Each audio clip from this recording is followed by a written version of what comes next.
Hello student, आप सभी का राजन एकेडमी क्लासेज में स्वागत है। तो आज की इस वीडियो लेक्चर में हम लोग जो है बिहार बोर्ड 10th परीक्षा 2025 के लिए भौतिकी यानी कि फिजिक्स का पहला चैप्टर जिसका नाम है प्रकाश के परावर्तन तथा अपवर्तन का बहुत ही महत्वपूर्ण ऑब्जेक्टिव क्वेश्चन कर रहे हैं, जिसमें कि इससे पहले 4 लेक्चर हो चुका है, जिसमें हम 30 क्वेश्चन करके मतलब 120 तक के क्वेश्चन को हम लोग जो है सॉल्व कर लिए हैं। यदि आप लोग उस वीडियो को देखना चाहते हैं तो वीडियो का लिंक आपको डिस्क्रिप्शन बॉक्स में मिल जाएगा। आज की इस वीडियो में हम लोग जो है 121 से 150 तक के क्वेश्चन को आज हम लोग इसमें सॉल्व करेंगे और डिस्कशन भी करेंगे। और यदि आप लोग मेरे चैनल पे नए हैं तो प्लीज़ चैनल को सब्सक्राइब कर ले। इस पर चैप्टर वाइज ऑब्जेक्टिव क्वेश्चन और सब्जेक्टिव क्वेश्चन करवाया जाएगा। तो चलिए इसमें हम देखते हैं पहला क्वेश्चन क्या है। 121 नंबर का क्वेश्चन क्या है। क्वेश्चन जो है आप लोगों को दिखता होगा। क्वेश्चन में देखिए क्या बोला गया है। क्वेश्चन है, किसी उच्च कोटि की पॉलिश किए गए दर्पण पर पड़ने पर प्रकाश को परावर्तित करता है। किस रूप से परावर्तित करता है? ऑप्शन ए देखिए पूर्ण रूप से, ऑप्शन बी है अंशतः रूप से,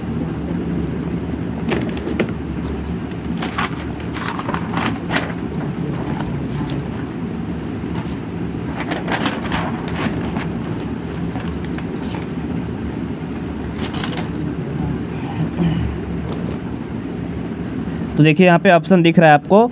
उसके बाद ऑप्शन सी है अपवर्तित रूप से, ऑप्शन डी है आवेशित रूप से। तो किसी उच्च कोटि का अगर पॉलिश है तो अगर दर्पण पर कोई प्रकाश आपतित होगा तो वह पूर्ण रूप से जो होगा परावर्तित होगा। ऑप्शन ए इसका राइट आंसर हो जाएगा। उसके बाद अगला नेक्स्ट क्वेश्चन देखिए। अगला 122 नंबर का क्वेश्चन है, कांच पारदर्शी माध्यम से प्रकाश की किरणें गुजरती है तो क्या होता है? तो ऑप्शन ए है कुछ भाग परावर्तित होता है, कुछ भाग अपवर्तित होता है, कुछ भाग अवशोषित होता है, और ऑप्शन डी में देखिए दिया गया है ए बी सी तीनों। तो इसका राइट आंसर हो जाएगा कुछ भाग परावर्तित भी होती है, कुछ भाग अपवर्तित भी होती है, कुछ भाग अवशोषित भी होती है। इसीलिए इसका डी ऑप्शन करेक्ट हो जाएगा, ए बी और सी तीनों। उसके बाद नेक्स्ट क्वेश्चन देखिए। अगला क्वेश्चन 127 नंबर का क्वेश्चन क्या है देखिए। 127 नंबर का क्वेश्चन है, वायु में प्रकाश की चाल निर्वात की अपेक्षा क्या होती है? तो वायु में जो प्रकाश की चाल जो होता है निर्वात की अपेक्षा क्या होती है? ऑप्शन ए है कम, ऑप्शन बी है ज़्यादा, ऑप्शन सी है समान, ऑप्शन डी है इनमें से कोई नहीं। तो याद रखना है आप लोगों को, वायु में प्रकाश की चाल निर्वात की अपेक्षा जो होता है ये कम होता है। ऑप्शन ए इसका राइट आंसर हो जाएगा। चलिए उसके बाद अगला नेक्स्ट 124 नंबर का क्वेश्चन देखिए। 124 नंबर का क्वेश्चन क्या है। क्वेश्चन में बोला गया है, प्रकाश की किरणें हो सकती है। प्रकाश की किरणें क्या हो सकती है? दर्पण द्वारा परावर्तित हो सकती है, ऑप्शन ए है। ऑप्शन बी है पारदर्शी माध्यम द्वारा अपवर्तित होता है, ऑप्शन सी है लेंस द्वारा अपवर्तित होता है। तो इसका आंसर क्या हो सकता है? तो 124 का आंसर हो जाएगा। देखिए प्रकाश की किरणें जो होती है ये दर्पणों द्वारा परावर्तित होता है, पारदर्शी माध्यमों द्वारा अपवर्तित होता है, लेंसों द्वारा अपवर्तित होता है, फोकसित होता है। तो इसीलिए इसका राइट आंसर हो जाएगा इनमें से सभी, डी इसका राइट आंसर होगा। चलिए उसके बाद नेक्स्ट क्वेश्चन देखिए। 125 नंबर का क्वेश्चन क्या है।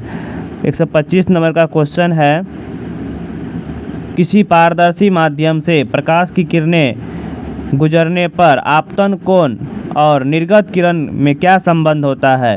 तो आपतन कोण और निर्गत किरण में क्या संबंध होता है? तो देखिए यहाँ पे ऑप्शन दिया गया है, बराबर होता है आपतन कोण बड़ा होता है निर्गत कोण से, ऑप्शन सी है निर्गत कोण बड़ा होता है आपतन कोण से, और ऑप्शन डी है इनमें से कोई नहीं।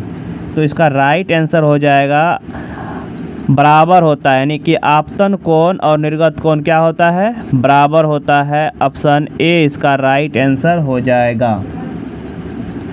चलिए उसके बाद अगला नेक्स्ट क्वेश्चन देखिए 126 नंबर का क्वेश्चन। 126 नंबर का क्वेश्चन है, प्रकाश हमें निम्नांकित संचार के साधन प्रदान करते हैं।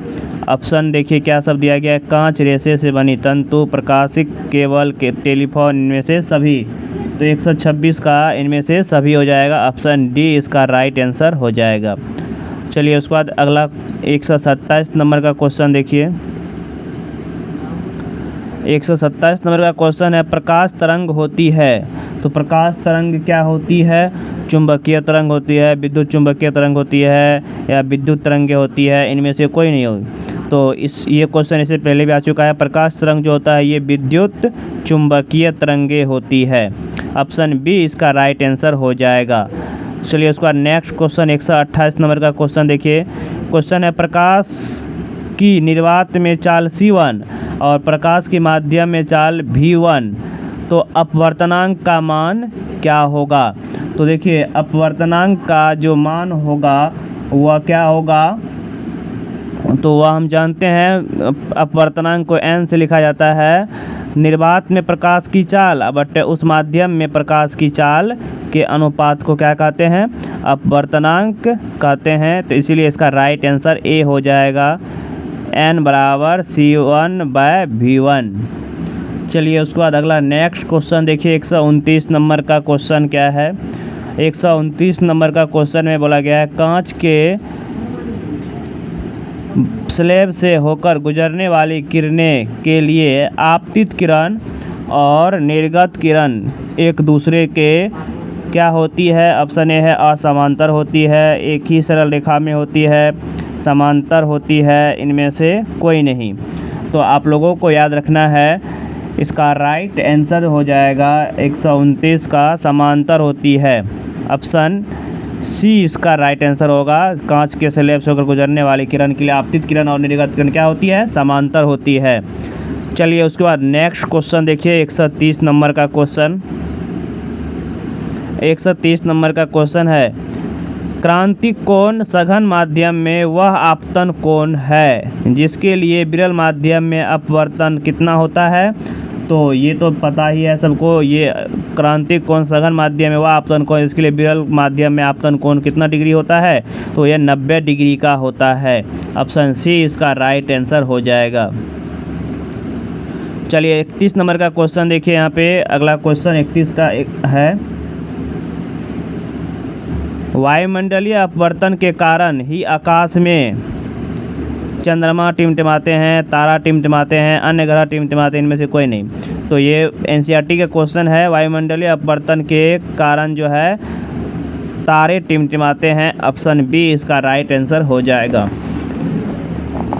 चलिए उसके बाद अगला 132 नंबर का क्वेश्चन देखिए। 132 नंबर का क्वेश्चन है, आँखों में प्रवेश करने वाले तारे के प्रकाश फ्लक्स में निरंतर परिवर्तन के कारण सारी स्थिति हमेशा बदलती है, जिससे आँखों को तारे टिमटिमाते हुए, चमकते हुए, धुंधला होते हुए, इनमें से कोई नहीं। तो तारे क्या होता है? ये हमें टिमटिमाते हुए प्रतीत होता है, ऑप्शन ए इसका राइट आंसर हो जाएगा। उसके बाद अगला नेक्स्ट क्वेश्चन देखिए 33 नंबर का। 133 नंबर का क्वेश्चन है, सूर्योदय तथा सूर्यास्त के समय वायुमंडल अपवर्तन के कारण सूर्य की स्थिति का पता चलता है। तो सूर्य की स्थिति का पता कैसे चलता है? तो वास्तविक स्थिति का, आभासी स्थिति का, किसी भी स्थिति का, इनमें से कोई नहीं।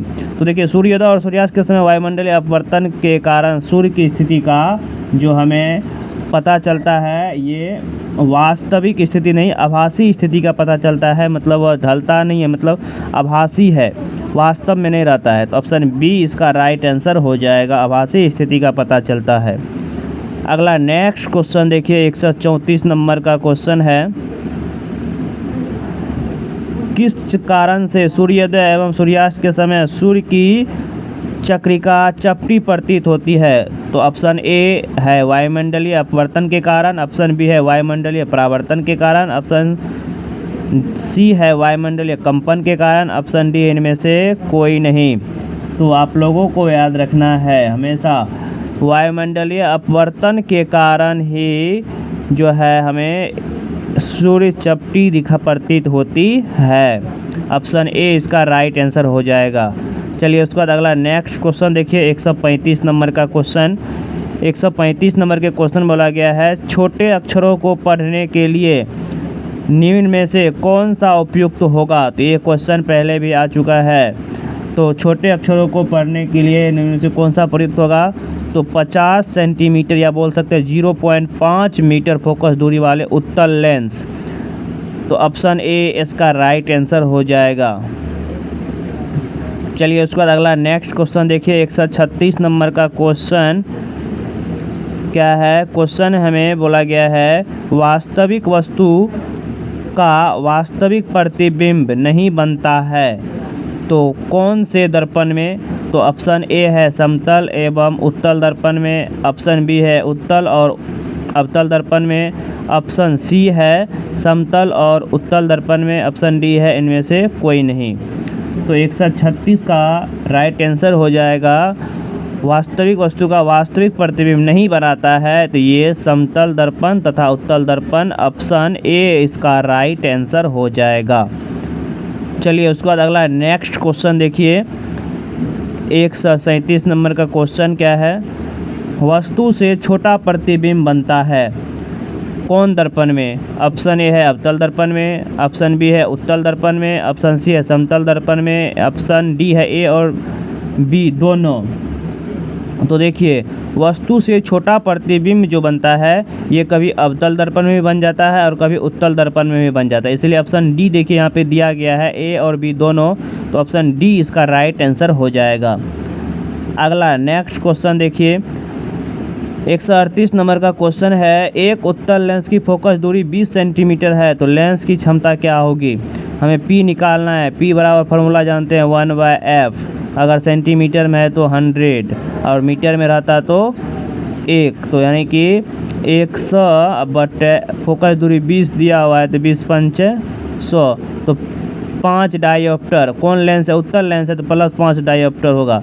तो कौन सा ऑप्शन में है +5 डायोप्टर, ऑप्शन ए इसका राइट आंसर हो जाएगा। चलिए उसके बाद अगला नेक्स्ट क्वेश्चन देखिए 139 नंबर का क्वेश्चन में बोला है, निम्न में से कौन सा पदार्थ लेंस के लिए प्रयुक्त नहीं किया जा सकता है। तो जल, कांच, प्लास्टिक, मिट्टी। तो इसका राइट आंसर हो जाएगा ऑप्शन डी, मिट्टी का उपयोग जो है हम लोग नहीं करते हैं। अगला क्वेश्चन देखिए 140 नंबर का क्वेश्चन क्या है। 140 का क्वेश्चन में बोला गया है, जिस लेंस का एक तल उभरा हुआ हो और लेकिन दूसरा तल समतल होकर जाता हो तो कौन सा लेंस कहलाता है। तो ऑप्शन में देखिए यहाँ पे बोला गया अभिसारी लेंस, अपसारी, और ऑप्शन डी है एक तरफ से प्रकाश डालने पर अभिसारी और दूसरी तरफ से प्रकाश डालने पर अपसारी, ऑप्शन सी है समतुलो उत्तल। तो याद रखना है आप लोगों को, जिसका एक उभरा हुआ होगा तो वह उत्तल होगा और समतल है तो ऑप्शन डी इसका राइट आंसर हो जाएगा, समतुलो उत्तल लेंस। चलिए उसके बाद नेक्स्ट क्वेश्चन देखिए 142 नंबर का क्वेश्चन है, प्लस क्या बोला है, 2 डाईऑप्टर क्षमता वाले लेंस की फोकस दूरी क्या होगा। तो यहाँ पे 2 डाईऑप्टर है लेकिन यहाँ पर ऑप्शन देख रहे हैं सेंटीमीटर में है ना, तो 100 से मतलब हमें पता है P बराबर होता है ना, P बराबर होता है 100/f। तो यहाँ पे हमें क्या दिया हुआ है, P दे दिया है, हमें F निकालना है ना, तो F बराबर होगा 100/P। तो F बराबर यहाँ से देखिए 100/P तो 2 है ना, तो 50 सेंटीमीटर। अब यहाँ पे प्लस का 2 डायोप्टर है तो प्लस में आएगा, तो इसीलिए 50, तो ऑप्शन ए इसका राइट आंसर हो जाएगा। 142 का ऑप्शन ए इसका करेक्ट आंसर हो जाएगा। प्लस में होगा ना, अगर माइनस में रहता तो माइनस में होता। चलिए उसके बाद अगला नेक्स्ट क्वेश्चन देखिए 143 नंबर का क्वेश्चन में क्या बोला गया है, क्वेश्चन है उत्तल लेंस द्वारा तब काल्पनिक प्रतिबिंब बनता है जब बिंब रहती है, कहाँ पर रहती है। ऑप्शन है फोकस पर, अनंत पर, फोकस फोकसांसर से कम दूरी पर इनमें से कोई नहीं। तो इसका राइट आंसर हो जाएगा ऑप्शन सी, फोकसांतर से कम दूरी मतलब फोकस और ध्रुव के बीच में जब रहता है तब उत्तल लेंस में काल्पनिक प्रतिबिंब बनता है। अगला नेक्स्ट क्वेश्चन है 144 नंबर का क्वेश्चन। देखिए क्वेश्चन बोला गया है निम्न में से किस दर्पण की फोकस दूरी धनात्मक होती है।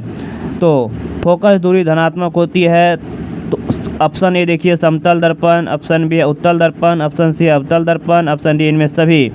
तो आप लोगों को याद रखना है केवल उत्तल दर्पण की फोकस दूरी धनात्मक होती है और अवतल दर्पण की फोकस दूरी क्या होती है तो ये ऋणात्मक होती है, याद रखना है।